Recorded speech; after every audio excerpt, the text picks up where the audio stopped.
La communication est un processus bidirectionnel.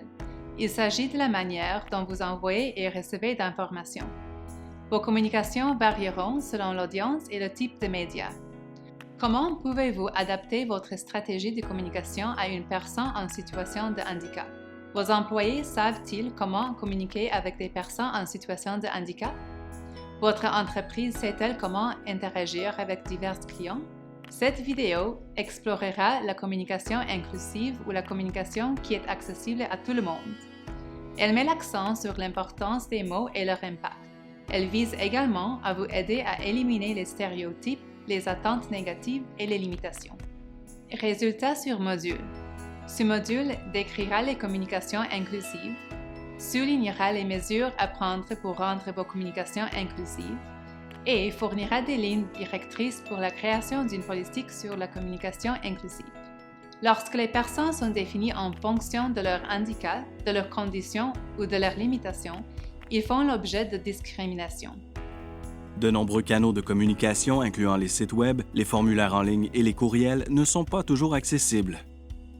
Le fait de ne pas être en mesure de recevoir ou d'accéder aux communications exclut certaines personnes et a un impact sur le travail et leurs relations. Il faut faire référence aux personnes en utilisant un langage neutre, centré sur la personne ou en utilisant un langage plus simple. Cela signifie que vous devez faire référence à la personne en premier, par exemple, une personne en situation de handicap. L'information et la communication accessible permettent à tout le monde de participer pleinement à la force de travail. De nombreuses juridictions ont adopté un format de communication accessible et inclusif. Le non-respect de ces exigences peut entraîner des poursuites judiciaires. Les communications inclusives font référence au partage d'informations de façon à ce que tous puissent comprendre. Il s'agit de reconnaître l'impact des mots et d'éliminer les stéréotypes et les connotations négatives. Une personne en situation de handicap peut avoir des besoins de communication uniques. Elle pourrait avoir une vision faible, partielle ou de la cécité, avoir une surdité ou être malentendante, ou avoir une déficience intellectuelle ou un trouble envahissant du développement. Chaque personne est en droit de recevoir de l'information et de communication dans un format qu'elle peut accéder. Si vous ne savez pas comment répondre à leurs besoins, une base de données comprenant les exigences en matière de communication pour les employés et les clients peut être développée au fil du temps. Avant de transformer vos communications, commencez par examiner les canaux de communication clés de votre entreprise: site Web, courriel, médias sociaux et marketing. Fournissez-vous des communications dans une variété de formats comme le braille, les gros caractères, les PDF accessibles et le sous-titrage codé ou les transcriptions pour les vidéos? Les communications écrites doivent être rédigées dans un langage simple et dans un format facile à lire. Toutes les communications doivent être rédigées, produites et distribuées de manière à être inclusives pour tous. Les politiques sur les communications inclusives éliminent les obstacles et fixent des attentes. Des politiques efficaces sont rédigées en collaboration avec la direction et les employés. Votre politique doit adhérer aux législations correspondantes, aux exigences en matière de droits de l'homme et aux règlements de votre organisation concernant les communications inclusives. Commencez par examiner vos pratiques actuelles. Identifiez ensuite les problèmes et énoncez les changements que vous devez apporter. Lors de la création de votre politique, vous devez énoncer son objectif, la personne qui sera responsable de son administration et sa date d'entrée en vigueur.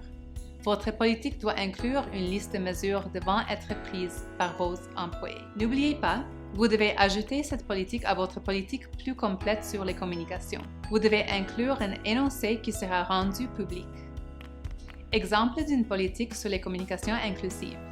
L'entreprise communiquera avec les personnes en situation de handicap de manière à tenir compte de leurs besoins. À la demande, de l'information sera fournie sur l'organisation et ses services dans des formats accessibles ou avec des supports de communication. L'entreprise répondra aux commentaires, y compris à tout problème lié à l'accessibilité. Facultatif. L'entreprise satisfera aux exigences du site Web de niveau AA, WCAG 2.0, internationalement reconnu. Une fois la politique créée, communiquez-la à votre entreprise et formez le personnel. Résumé.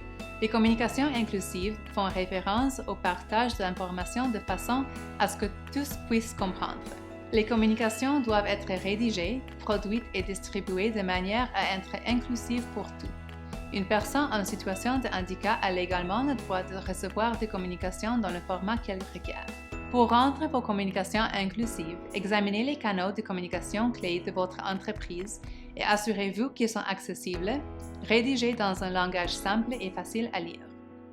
Lors de la création d'une politique sur les communications inclusives, vous devez analyser votre milieu de travail pour déterminer ce qui fonctionne et ce qui ne fonctionne pas.